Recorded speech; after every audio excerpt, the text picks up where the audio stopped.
Hello, everybody. How are you? Good evening. My name is Danielle Leviston. I am an educator, an artist, an entrepreneur, and so many more things. I am the owner of Painting and Poppin' Traveling Paint Parties LLC, which is a mobile paint party business. Today, I am here to talk to you about how to get your first client. If you are starting a business, if you're thinking about starting a business, if you are a budding entrepreneur, especially in the field of anything creative, right? So, thinking about making. So, I'm a painter, I teach people how to paint. You might be a musician, you might be a jewelry maker, but if you're thinking about creating a service based business, or maybe you have one and you're in the beginning stages, maybe you need some advice, right? So, we're going to talk about how do you find your first client? One thing that frustrates people, sorry, one thing that frustrates people is, they've sat down and they have created a business plan and done marketing, and it's like crickets, right? No one has responded to the Facebook ads. I don't even know if they're really a great thing anymore. So, just we'll put that out there. But, sometimes people struggle in getting their first clients. I also have products within my business. I make paint kits and things like that. So maybe you're having a hard time even getting people to purchase your product. We're going to talk about how to get your first clients, okay? And through this, I'll pretty much give you my experience and how I did it. Um, so we kind of have to go backwards a little bit before we get to how to get your first client. And I'm very parched, so now I don't drink a lot of carbonated beverages. From time to time I do, but this is actually sparkling water. In my old age, I've taken to sparkling water, so I'm not that old. The gray hairs kind of tell you something different, but I'm gonna get that taken care of. All right. Sorry, I needed a little break there. That's the real. I come to you real. But I want to talk about how do you get your first client, basically. So, I'll tell you what I did. But before that, first, your product or your service has to help someone. It needs to be something that people are going to want and they can't do themselves, right? So, in my case, sometimes people want a professional artist to teach them how to paint, even if it's for fun. Because paint parties are all about fun. It's not a serious class. I do teach things like color theory, and I actually go through how to create the painting. So mine is a bit different from some other paint tips people have been to. But the typical person doesn't know how about color mixing, right?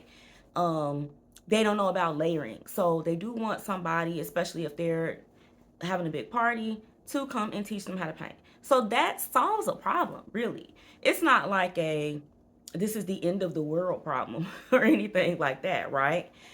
But it solves a very simple problem. Okay? My paint kits.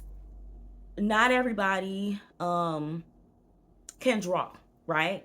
So if they are planning on giving people kits at their party, they need an image already created. And then sometimes when you go to the store, you may not see the images that you need. So I actually create custom kits. So that solves an issue. So think about what is it that you can do well that can help you solve someone's problem. Okay? The other problem I solve is sometimes people don't want to come out of their homes, right, to have a party. They don't want to go to a studio. They want to be in the comfort of their home. They want to be able to have whatever wines and whatever food that they want. So me coming to them eliminates the need for them to rent a studio and all of that stuff. Um, During the height of the pandemic, I'll say, because COVID is still around. I don't want to say during COVID because it's still going on. But during the height of the pandemic, I actually switched to virtual parties. And of course, my paint kits were, still. That's actually when I started my paint kits during COVID. And I also transitioned to virtual parties. So I really had to pivot quickly. And, I got suggestions on what to do. And I listened to people and I was like, okay, well, we can't come out of our house. I can't come to you. So let me do it this way. And I was in demand. Okay. I was in demand. So think about how you can help people, because what you do kind of determines how much business you get. There are some businesses, I mean, let's think about it like this. Everybody needs toilet paper, right? Everybody needs toilet paper. It's a necessity in our society. No dig to anybody who does this, right? But everybody doesn't need lashes. Everybody doesn't need hair, right? So that's more of, cosmetics. My business is kind of like, along the lines of that. It's entertainment. So there are some things that people are really, really going to need, and there are some things that people are going to need for entertainment. So you got to figure out, okay, well, what can I do within where am I on that spectrum? Okay. All right. So now that we've got that straightened, how do I get my first client? The best thing that you can do is find someone within your network. Okay? Find someone within your network. Don't try to take out like tons of Facebook ads promoting to people you don't know. I wouldn't even take business cards and pass them out to people you don't know either. Not in the beginning stages. I mean, of course, you want to get your name out there and you want to be present on social media. You want to be present on YouTube, right? You want to give out your information to people. But as far as getting your first client, you kind of want to, like, I don't want to say guinea pig, right? But your first client, it's good to have people that you kind of know or have some type of relationship with. So what I did was, on my Facebook page, of course, and on my personal page, I told everybody that I was doing paint parties. And the first person who booked with me was a colleague for her daughter's birthday. So the next person I think that booked was a former classmate of mine in high school. So you may not think that people want your services, but they might. So tap into your networks. Now, I don't necessarily think that our businesses should always be geared towards family members, right? You know what I mean? But you might want to talk to your family, right? Like extended family, cousins, and things like that to get started. But you are probably existing in so many spaces. Think about the organizations you may be involved in. Think about work, right? School, people that you know from these different areas, people that you just know, right? They might be interested in your service or your product. So tap into your network. Now, along with that, let's say within your network, someone's not interested right away. They may know someone who's actually interested, so they can actually send your information to someone else. So we don't really realize how valuable our network is. Um, I think it's something that we take for granted. So make sure you tap into your networks.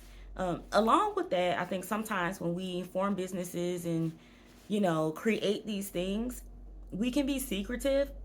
I'm guilty of it sometimes, but that's not the best way to go, because if people don't know what you can offer them, then they don't know to book you. They don't know to purchase your product. So you have to spread the word, right? So I would say like word of mouth, social media postings, all of that. Like, I know some people like to use Facebook Messenger to get the word out. When I first started my business, Facebook Messenger wasn't as intrusive as it is now. So I would message people, but now I really don't. I think direct messaging is a little bit intrusive. And I'm actually happy that Facebook introduced and I say Facebook because that's where, like, as far as social media goes, my business is more so present. I'm actually trying to come away from that a little bit, and start really pubbing my business like in person and on YouTube, of course. We'll see, but I do, we'll see. But yeah, just you have to put the word out there. So tap into your networks. Don't be secretive and try to get your first clients that way. Okay. I know it can be difficult, like talking to people that you know about something new that you're doing, but I think that's really the best way. So the great thing is that people who know you will vouch for you, and they will refer you to other people. So tapping into your networks is very, very powerful. And then, of course, you eventually want to branch out because you want to get clients that, now I've been reaching people that I don't even know, right? So that's always the goal, right? That's the end goal. But when you're starting out, make sure that you tap into your networks, and you will be surprised the people who are interested in what you have to offer them. So if you are interested in startup business coaching, small business coaching, it's all the same, in a way. Whether you have your business already kind of on the ground, or if you're still in the beginning stages or thinking about starting a business, contact me. My contact information is going to be in the description area.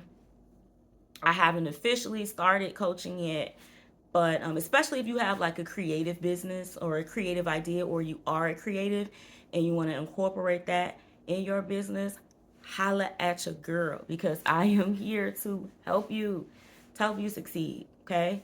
So I hope that this helps.